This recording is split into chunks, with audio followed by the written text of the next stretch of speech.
হ্যাঁ মা, আমি ভালো আছি। তুমি কেমন আছো? ভালো আছি। তুই না কইলি যে টিয়া পাঠাবি, বেতন কি পাস নাই? মা, স্যালারি পাইতে একটু দেরি হয়ে গেল তো, সেই কারণে পাঠানো লেট হয়ে গেছে। টেনশন করো না, আমি স্যালারি পাইছি আজকে, তোমাকে পাঠিয়ে দিব। টিয়াটা পাঠাইলে বাবা ভালো হইতো। ওই যে রহিমা চাচির কাছ থেকে টিয়া আইনা গত মাসে চলছি, এখন হ্যাঁ আমার টিয়া নিকা চাপ দিতাছে। হ্যাঁ নাহি কি? আচ্ছা ঠিক আছে, আমি পাঠাবো তো। রাত্রে পাঠালে হবে না? না বাবা, এখন পাঠাইলে একটু ভালো হয়। হ্যাঁ আবার কিস্তি। আচ্ছা তুমি একটা কাজ করো, ওই যে পাশের দোকানটা আছে, ওদের তো বিকাশ আছে। হ্যাঁ হ্যাঁ, ওই বিকাশের দোকানে যাও, আমি এখনই টাকা পাঠিয়ে দিচ্ছি। আচ্ছা ঠিক আছে বাবা, আমি তখন বাড়ির, আমি দোকানে যাইয়া তোরে ফোন দিতাছি। আচ্ছা আচ্ছা ঠিক আছে, ওকে ওকে, আল্লাহ হাফেজ।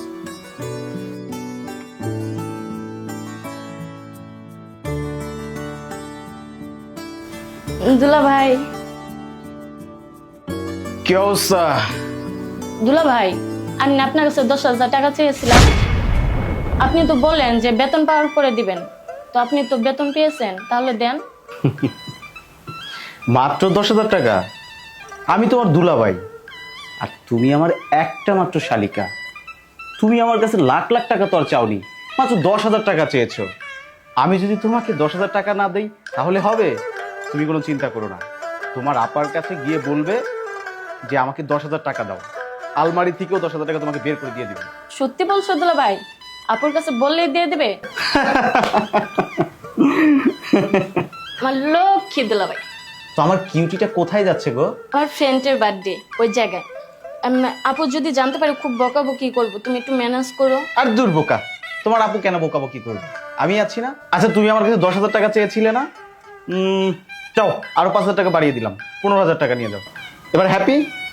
Thank you. Lata, Lata,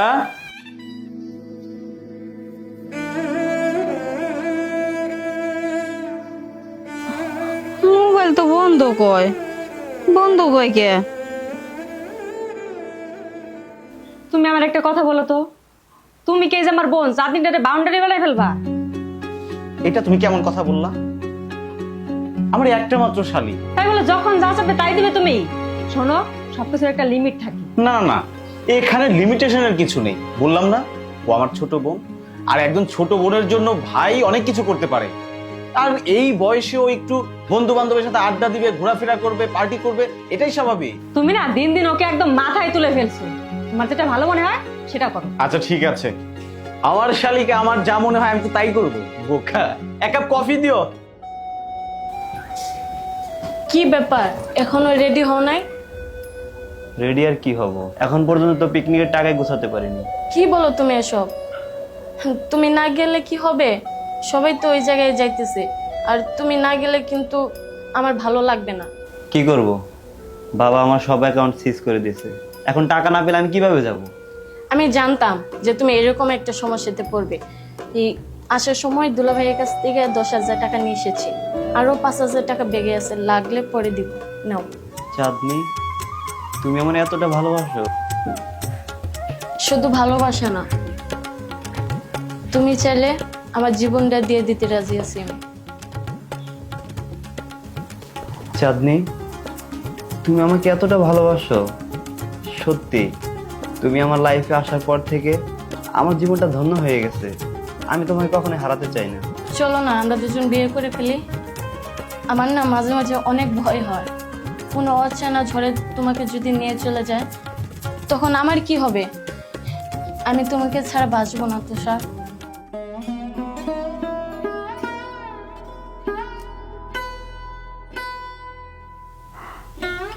mobile তো খালি বন্ধ কয়। কি গো, এনে বই রয়েছ কে? বইয়া রইছি যে আমার পোলায় টিয়া পাঠাবো। ও আমারে কইলো যে বিকাশের দোকানে যাবার নিগে। এখন বিকাশের দোকানে সেই সকাল 8টা বাজাইছি, ওর মোবাইল ঢুকে না তো, খালি বন্ধ কয়। আমার মনে হইতেছে আমার পোলাটার কোনো বিপদ হইছে। আপনি এই সকাল 8টায় এনে বইছেন, এখন বাজে বেলা 1টা, এখনো আপনার পোলায় মোবাইল খুলে নাই। আপনার পোলায় মনে হয় টাকা দিব না। টাকা দিবার হইলে দিয়া দিত, টাকা আর দিব না। বাড়িতে যান গা।